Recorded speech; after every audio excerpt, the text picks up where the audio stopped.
Bienvenidos a un nuevo vídeo, en este caso de física, para resolver una cuestión de un examen de selectividad, como siempre, que dice así: escribe la ley de Faraday, Lenz, y explica su significado. La figura muestra una varilla que se desliza hacia la derecha con velocidad v sobre dos raíles paralelos formando una espira rectangular. El conjunto es conductor y se encuentra en el seno de un campo magnético uniforme B, perpendicular al plano del papel. Explica el sentido de la corriente inducida en la espira en base a dicha ley. Bien, aquí tendríamos el esquema general. El campo magnético nos lo han representado con crucecitas. Eso significa que el campo magnético en el plano de vuestra pantalla del ordenador estaría entrando hacia adentro, no saldría de la pantalla, sino que entraría hacia la pantalla. Esto es conductor, un metal, por ejemplo, y eso también es una varilla conductora que está en contacto con este tramo y se está moviendo hacia la derecha. Bueno, realmente este problema no hay que hacer ningún cálculo, es un problema de explicar qué es lo que ocurre. Aquí tenemos lo que sería la ley de Faraday-Lenz. ¿Qué nos dice esta ley? Nos dice que cuando el flujo cambia con el tiempo, y ahora os explico qué es el flujo, se genera una corriente eléctrica contraria, por esto el signo menos, a ese flujo, a esa compensación. Lo que intenta es compensar el flujo. Me explico. El flujo en realidad es el resultado de una integral en la que multiplicamos el campo magnético, en este caso este campo magnético B, por el área en la cual está ese campo magnético. Entonces, el flujo cambia por dos aspectos. Puede cambiar porque cambia únicamente el campo magnético. Este B podría ser un campo magnético que dependiera del tiempo, en este caso es constante, nos lo dicen, o porque cambia la superficie sobre la que está actuando ese campo magnético. O bien porque cambian las dos cosas, campo magnético y superficie. ¿En qué situación estamos nosotros ahora mismo? En una situación en que el campo magnético no cambia, por eso las crucecitas están todas distribuidas por el espacio, ¿vale? De manera uniforme, pero lo que sí que cambia es esta área. Fijaros que cuando esta varilla se irá moviendo hacia la derecha, la área cada vez será mayor. Por tanto, el flujo cambiará. Y además aumentará, porque esa superficie irá aumentando. Como se mantendrá constante el campo magnético y la superficie irá aumentando, el flujo aumentará. Bien, esto significa que este término, ahora nos olvidamos un momentito del menos, este término, es decir, esto nos está diciendo cómo varía o cuál es la variación del flujo respecto del tiempo. ¿Vale?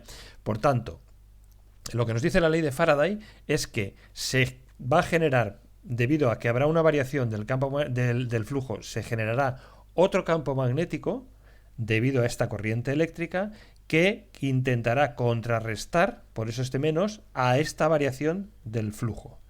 ¿Vale? Ya sé que este concepto es un poco complicado de entender, pero ahora yo os lo explicaré en detalle en este problema y veréis cómo lo acabáis de entender. Entonces, fijaros que si el flujo, esto al final es una derivada con respecto del tiempo del flujo. Si el flujo no cambiara, si el flujo fuera constante, esta derivada sería cero y por tanto el campo, la corriente eléctrica no se generaría, sería cero. ¿Vale? Entonces, cuando hay una variación del flujo, se genera una corriente eléctrica sobre este conductor, ¿vale? Es decir, en toda esta espira de aquí. Y esa corriente eléctrica intenta compensar esa variación de flujo. Por tanto, si el flujo va aumentando, ese campo eléctrico lo que intentará es crear otro campo magnético que compense ese flujo.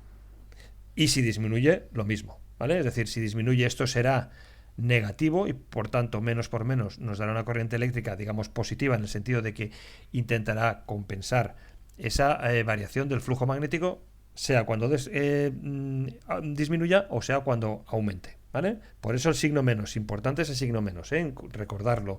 Lo que nos dice ese signo menos es que esa corriente eléctrica, insisto una y otra vez, intenta compensar esa variación del flujo. Vale, ahora vamos a centrarnos en nuestro problema. Lo he puesto en esta perspectiva para que se vea más claramente, ¿vale? El campo magnético, fijaros que lo he puesto hacia adentro, ¿vale? Aquí tenéis las crucecitas que corresponden a estas crucecitas de aquí. Y esta varilla que se nos está moviendo hacia la derecha.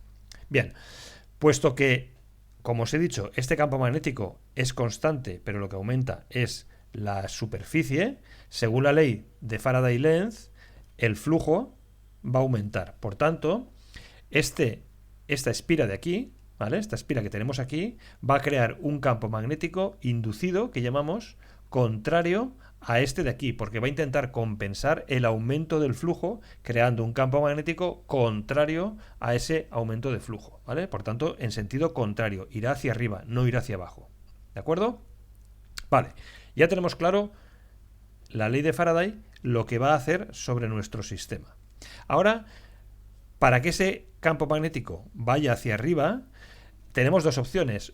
En principio, que la corriente eléctrica fuera en este sentido, ¿vale? O que la corriente eléctrica fuera en el sentido contrario, en este, ¿vale? Lo que sería en sentido horario o en sentido antihorario si viéramos desde aquí arriba la espira. ¿Cómo podemos saber si es en un sentido o en otro? Una vez tenemos definido el campo magnético inducido, en qué dirección y sentido estará orientado, utilizamos lo que conocemos como la regla de la mano derecha. Para eso cogemos una de las espiras, nos daría igual hacerlo aquí, que hacerlo aquí, que hacerlo aquí, ¿vale? Cogemos una de las espiras y digamos que la mano derecha levantamos el pulgar y cogeríamos aquí en medio, colocaríamos esa espira. Entonces, estos dedos nos indican estas curvas que os he puesto aquí, ¿vale? Que muestran cómo sería el campo magnético alrededor de esta corriente eléctrica. Y el dedo pulgar lo que nos indica es la dirección de la intensidad. Si ponemos la mano de esta manera y por tanto la intensidad va de esta forma, si os fijáis con estas líneas, que siempre las tendríamos que mantener en el mismo sentido, ¿vale? El campo magnético aquí va hacia arriba.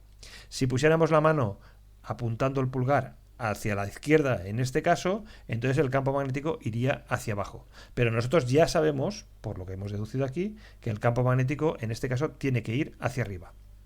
Por tanto, este será el sentido de la corriente eléctrica. Se moverá aquí y en este sentido en el resto de la espira. Con lo cual llegamos a la conclusión de que el sentido de la corriente eléctrica tiene que ser antihorario, para que de esa manera el campo magnético inducido vaya hacia arriba y se compense con lo que nos dice la ley de Faraday-Lenz. Bueno, espero que lo tengáis claro. No obstante, si os queda alguna duda, sabéis que podéis ponerme observaciones en el vídeo, abajo en el vídeo, y yo os contestaré lo más rápidamente que pueda a cualquier duda que tengáis, ¿vale? Bien, pues nos vemos en un siguiente vídeo.